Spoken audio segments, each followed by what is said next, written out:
What is happening on a Tuesday here on the Morning Roast on 95.7 A Game? You're home for Warriors basketball, of course. We will be getting back into Mike Dunleavy Jr.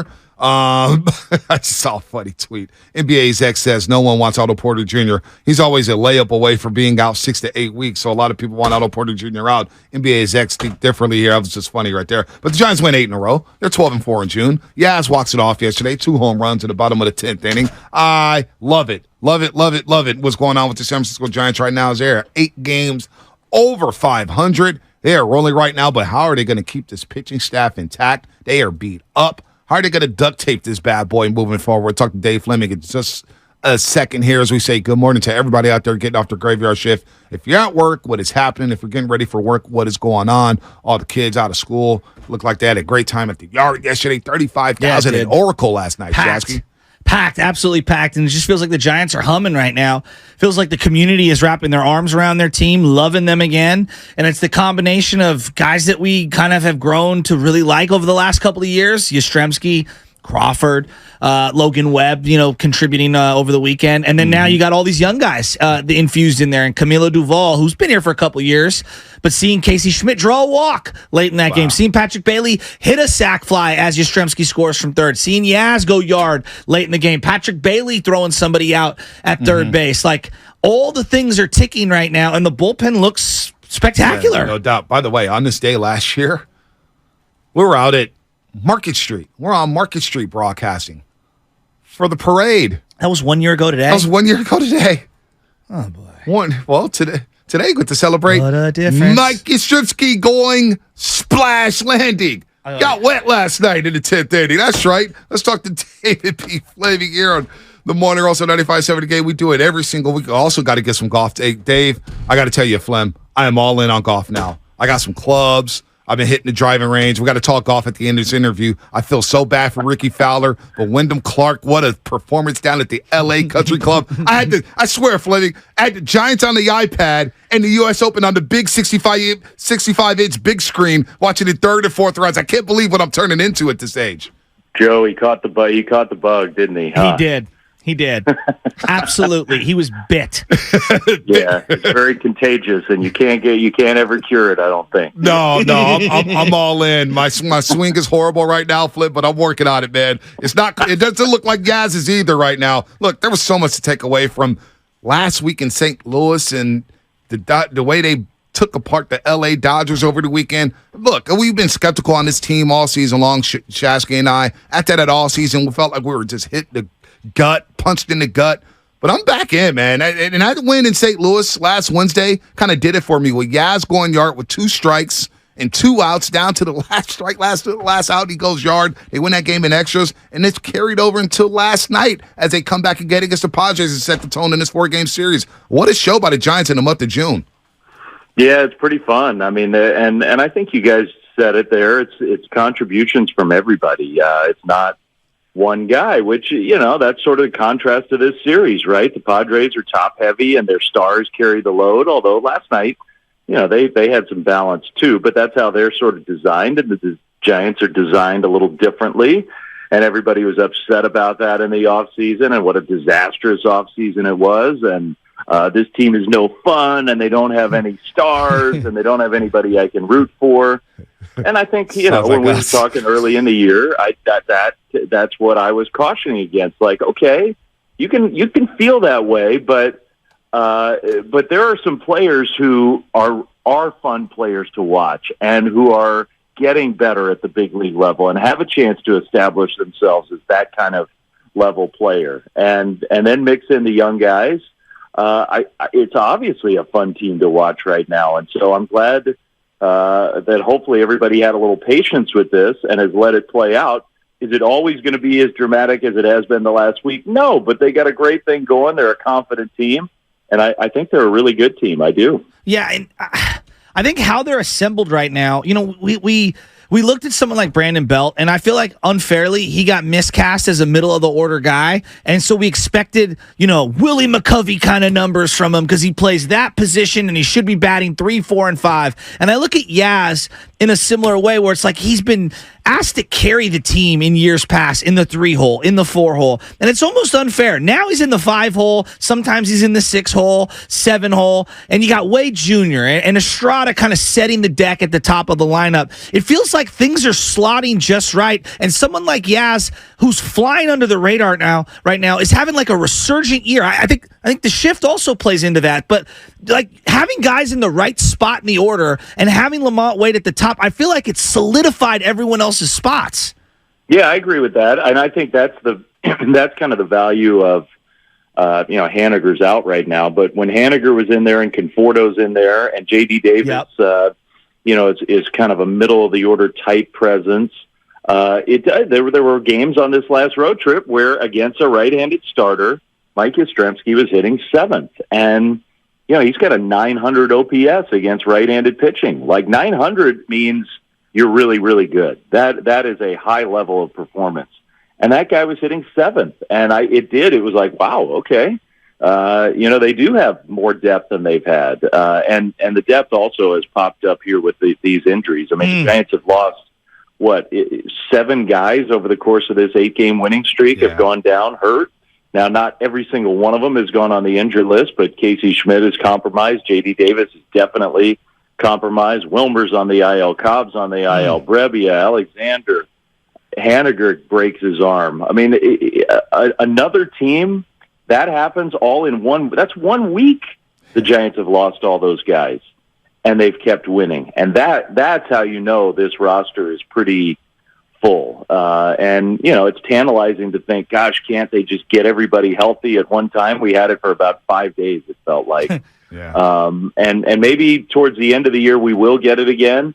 But in the meantime, they're doing a darn good job patching it together. What would you do with all these injuries and the starting rotation? Because this bullpen is elite. I mean, you just look around. Like they've been beaten up on some bad bullpens right now, and so they have a weapon, right, in an elite bullpen, and I'm worried they will deplete that bullpen with the lack of starting pitching. How do they fix that? Do they call someone up? Do they make a move? What's your gut? I don't think there's anybody who is, Kyle Harrison is the name everybody wants to see, but Kyle's not ready. Now, Kyle might be ready to impact the big league club in some way. I don't think he's ready to impact the major league club as a real, true starter. You gotta prove down there that you can throw strikes and be more efficient before you can be counted on to do that here.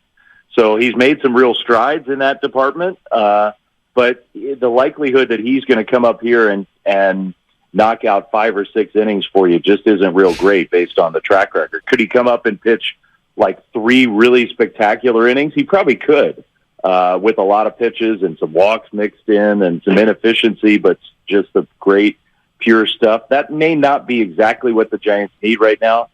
I'll say this. For all the worry, and it's justified, of can this bullpen hold it together? Are they asking too much of them? There just aren't very many games, even last night. Like last night was really like a pure bullpen game, but because Keaton Wynn did what he did, there just haven't been very many games where they've had to run everybody out there. And so Gabe's really been able to manage the workload of these guys. Nobody is getting overly taxed to where you're leaning on pitchers 2-3 days in a row, throwing a ton of pitches. Pitchers look gassed. That hasn't happened. And, credit Beck, credit Wynn, credit Junis to some degree. These guys have done just an awesome job when they've been asked to help take down some workload in the middle of a game. Anaya's done a good job in his role. Now you get Alex Wood back.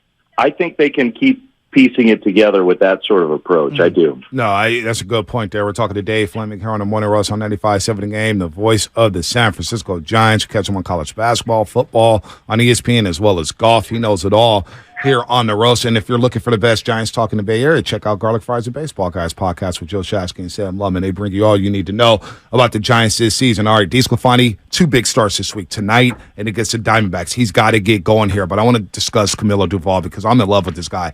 I really believe he has the potential to be one of the best closers, if not the best closer in San Francisco Giants history. And last night's at bat with Manny Machado.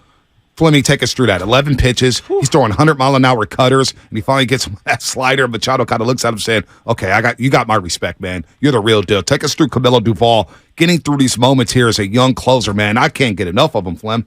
Yeah, you should be impressed. I mean, last night, that is, you can't dial up a harder spot for a reliever than extra innings with the automatic runner rule. The guy who's the automatic runner is maybe the fastest guy in the big league. So the pressure of the possibility of the steal, of scoring on any hit. You know, Tatis out there, you hate to see Tatis at the plate, but Tatis on the bases is just a menace. So you got that looming. Then you got Soto, Machado, Bogarts, Cronenworth, and you're supposed to hold the line. I mean, really, truly a tall task. And he did it. Pretty impressive. The Machado at bat in particular obviously was the highlight because of how long it went on. You know, it's funny because as soon as Machado came up, and I'd have to look it up, those first months of Camilo's big league career, the Giants in 2021 were down there in San Diego playing important games. And Duvall got asked to come in with the bases loaded and nobody out. It was like the 6th inning or something. And I can't remember if Machado was the first guy or the second guy he faced, but I think Camilo got a strikeout and then got Machado to hit into a double play. And it was like the first moment where we all realized, oh my gosh, this guy, what a weapon this guy could be. And I was thinking of that when Machado came up last night. He's actually had 8 at-bats against Camilo coming into last night, which is a lot for considering how short Camilo's career has been. He's seen him a lot, and I think that contributed to how long that at-bat went on. And Camilo just didn't give in. He made maybe one mistake out over the plate, and Machado fouled that one back too. But it was like Camilo knew, if I keep going out there, if I keep tantalizing him just off the outside, I'm going to get him to swing and miss. And finally he did. And, you know, the 2 parts of that. Number 1, to not give in to a guy that good who was having a great at-bat. Number 2, to not then have a little hangover and let that carry over into the next hitter, who's Xander Bogaerts, who could have put the Padres ahead with one swing. Really, really impressive stuff. Yeah, there's no doubt. And I've been really impressed with the youngster, Luis Matos. I mean, you're starting to see the shaping of a strong defensive team in general, but up the middle, Bailey, Crawford Schmidt, depending on who's playing, or maybe Estrada. And then now you put him in center, it slides Yaz over to right, Conforto in left. I mean, in terms of tracking the ball, he glides to the ball out there. He seems like he's got a great arm. He hit the cutoff multiple times. And then at the plate, the way he's tracking the ball, his discipline is unbelievable. That 3-2, at bat against the Dodgers where he ripped that ball down the line. I know he went 0 for 4 yesterday. He's young. He's not going to, hit the ground running, batting 400 or anything like that. But I just love what I'm seeing from him, and he seems very wise and mature beyond his years. I think we found a gem here.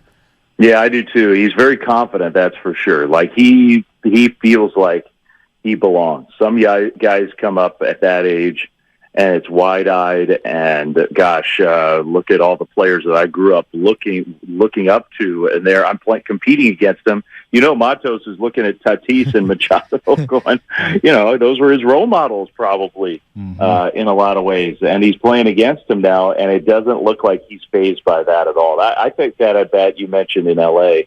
was one of the great ones of the year for a Giant. Tony Gonsolin's batting average against his splitter is like 100. Like 100. And he fought off a couple tough ones and ripped the splitter down the line for a big double that was the hit of the game in Sunday's game. He hasn't struck out yet, so how many times has he been up now? Like 15, 17 times as a big leaguer? He hasn't struck out yet. Maybe more than that now. 21, I think, plate appearances. Yeah, okay. 21 plate appearances, 0 strikeouts. That's incredible. 5 walks. The guy can battle and put the bat on the ball and not chase, and that's an elite combination. And his contribution last night was big. Yes. When the Giants tied it up, that's a guy with good stuff on the mound who's kind of effectively wild, and Luis hit a fly ball deep enough to get Yastrzemski over to third. And that set up the tying run. That got him to extra innings. That way. If he didn't do that, if he strikes out in that at-bat, the Giants probably don't tie that game and come back and win it. He's been really, really impressive. Is he the best raw prospect in terms of tools since Posey? I mean, I'd have to think about it for a second, but yeah, probably so. Luciano's got different tools, very different kind of prospect, and obviously he hasn't gotten here. So you're talking about guys who have gotten here. But Marco's a very different type of athlete. Matos might be the most well-rounded in terms of tools prospect that the Giants have had since Buster. Yeah. Wow. And that's Brendan Belch right up there. Brendan Crawford obviously didn't have the bat and the bat handle like Luis Matos, no doubt about that. But Patrick Bailey, I mean, he throws out Mookie Betts Friday night at Dodger Stadium. Yesterday, Tatis gets a double. He's, like you said, Flem, he's so fast on those base paths. And he throws out Tatis on the seed to third base. Patrick Bailey, you feel kind of bad for Joey Bart because it felt like the Giants were trying to give him a job, gave him every opportunity to take the job. Now I don't see how you turn back to Joey Bart at all. Patrick Bailey, this is his job for the foreseeable future. I am blown away by how good he is defensively, Flem. And he had some tough times catching up to that splitter late in the innings with the win there, but Patrick Bailey throwing seeds, man, to some of the fastest players in baseball. What an impressive display for the backstop from Patrick Bailey, Flem. Yeah, he's probably still going to have some of those moments like he had with Wynn. Like he's still learning everybody. He's worked with Wynn before, but not a ton. You could say that about almost everybody. Like he's worked with these guys, but not a ton. So there's still some work to do to become familiar with everybody, how everybody's pitches move, and so there might be a few little weird moments of receiving, but yeah, the defensive chops are really, really great. I mean, in the last few days, he's thrown out Mookie Betts and Tatis trying to steal. Like in this division, now you got the Diamondbacks coming in this weekend. The Diamondbacks, who at times against the Giants have just run wild the last 2 years. They're going to be thinking about it. The Padres have been running wild lately, and after Tatis got caught, you didn't see him do that last night. It's just a major factor if you can be that good at that to help take away something that these teams want to do. And the at bats. I mean, his sac fly last night. That's a 2-strike pressure at bat to get the game tied in the 9th inning in front of a big crowd in a division rivalry game. Like that's not what most 24-year-olds who have 3 weeks in the big leagues do. So the all-around game for him has just been excellent. But the defense, he's way high already on the defensive metrics. And I think the eye test tells you that. But if you just want to go by data, he's way high on those, and he's played way fewer innings than almost everybody else on those lists. Like, but on a rate basis, some of the metrics would say he's been the best defensive catcher in the game this year. Wow. Flem, we talk a lot about the Warriors, and there's a bit of a disconnect with the youngsters and the veterans, it felt like. Just watching from afar, it's like, boy, they can't mesh together, and the youngsters basically get iced out. They don't play a lot in the playoffs. Now, you look at the Giants and some of their youngsters, and I think it's important, and Shasky and I have been talking about this over the last week. Casey Schmidt, I don't want to see him back in Sacramento.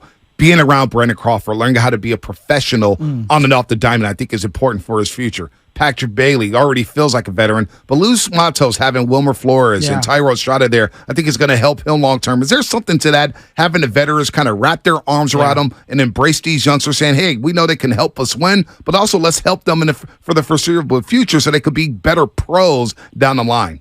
For sure. The number one on this Giants team, there's no hazing or stupid stuff like that. Like you heard Jock say, I think the other night after a game, somebody asked him a similar question. He said, our goal is to make these guys feel as comfortable as possible when they get here so they can help us. Like, help make them feel at ease, not ill at ease. And I think they've done a great job of that. I talked to Matos the other day about that, and he said it goes back to spring training for him.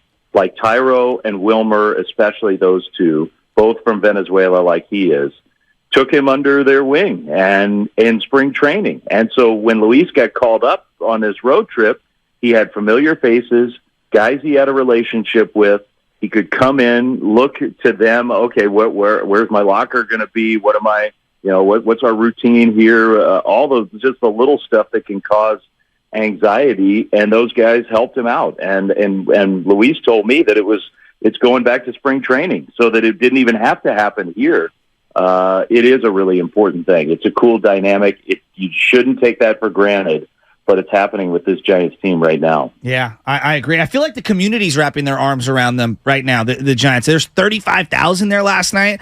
And I was just thinking, and maybe I'm, tripping here, but, so much is made of attendance and moments in stadiums and things like that. And I'm watching that Yaz walk-off last night, and everybody's celebrating in the stands, at home plate. And I'm saying, in 25 years, there's been a lot of memories at Oracle, whatever it's called now, AT&T, and I don't know. You're there every single night. We really have gotten a great 25-year run out of that stadium when it comes to memories. World Series games, perfect games, no-nos, walk-offs, home run chases. It's sneaky. It has about as many memories as Candlestick, and that feels sacrilegious to say out loud. But, man, I don't know. What's the vibe like these days over there? Oh, well, first of all, there have been more memories than it can. I mean, no, that's no disrespect to Candlestick. For the Giants or for both the Giants and Niners? Well, okay, if you're going to toss, the catch in there. Yeah, that's all I'll say. Yeah. Giants for sure. Like baseball memories, first of all, 3 World Series wins. Right. Thank you. Right. That helps sort of trump a lot of the other stuff. But how cool was it last night that Yaz does that on a night where the pitcher who started for the Padres is the same guy who gave up Travis Ishikawa's pennant-winning home run. It really was crazy. That's amazing that all these years. First of all, it's amazing Michael Wacha is still out there and pitching great all these years later, starting a game, and we got to flash back to Travis's moment last night, and then have another walk-off. Yeah, it's been an amazing quarter century, and that's a lot of years now. Like it's been a lot of history at Oracle Park, crammed into those 24 seasons, and great players, but not just great players, great moments with all kinds of different players. And last night is one that people are going to be talking about. And you're right, like the city seems to be really rallying behind this team, whether that's the presence of the young guys or whatever it is. They've just been a fun team to watch. And I think, I was talking to somebody in the Giants front office the other day, and really it's like, post-pandemic, the whole world now, first of all, the idea of like season tickets has, part of that, we could have a long discussion about that with, all the ways to find tickets online. So there's a lot less urgency to have your season tickets. You feel like you can always come to a game. So that tamps down your season ticket number. But there's like this idea that people don't plan ahead anymore. People are just willing to, hey, we can make it happen. Whatever we want to do, we'll just figure it out. And next week we'll decide if we want to go to a game. So there's a lot more spontaneity, which is fine. But when the team starts to play like this and is as fun as they have been, I wonder what the walk-up crowd was last night. I'm sure it was big. Thousands of people on the day of the game deciding, let's go out and watch this team. And you're sitting on your couch watching it last night. How many people do you think were watching that same thing as you and going, maybe tomorrow we should go out there? Yeah. Well, I know Shasky's boy there. Yeah, Shasky's boy Rocco is already saying I may have to go to the Thursday game against the Padres, the day game. I have swim class with baby Chaz, Flem, so I won't be able to make that. But we're definitely locked into the Giants. And by the way, the pitch clock is helping us stay up for these games. The fact that it was 9 o'clock in the ninth inning, I was like, thank the heavens. It's absolutely true. Like more people got to enjoy that walk-off win last night than would have even just last year. That's like a really good thing for the sport. Really good. No doubt. All right, Flem. We'll talk maybe U.S. Open next week. We'll run out of time here, but we could talk to you all day. The Giants are humming right now. What a June it's been, and now it continues. The Padres for 3 more. Diamondbacks over the weekend, and the Diamondbacks are red hot, ripping the Brewers last night, 9-1. A fun week for you at the Yard, man. Should be fun. DeSclafani with a big start. 2 starts this week. Tonight against the Padres, and of course Sunday against the D-backs. Flem, have another great call. It's a lot of fun there at the Yard these days. And baby swim class, huh? Yeah, hey, she's doing great, Flem. She's working on level 2, working on her backstroke right now. So she's working on coming up for air because she just stays underwater like a fish. She doesn't want to you got to come up for air, baby Chaz. Come on, let's go. Yeah, you do. That's a good lesson to impart. I put in my time at La Petite Baleine back in the day, so I'm good. So that means you're broke. Yeah, no, I'm there right now, Flem, and the pockets hurt. So hurry up basketball season. Let's go. Have a good one, Dave. All right, Flem. See you guys. All right, God, Dave our Flemming. Giants. They're rolling right now.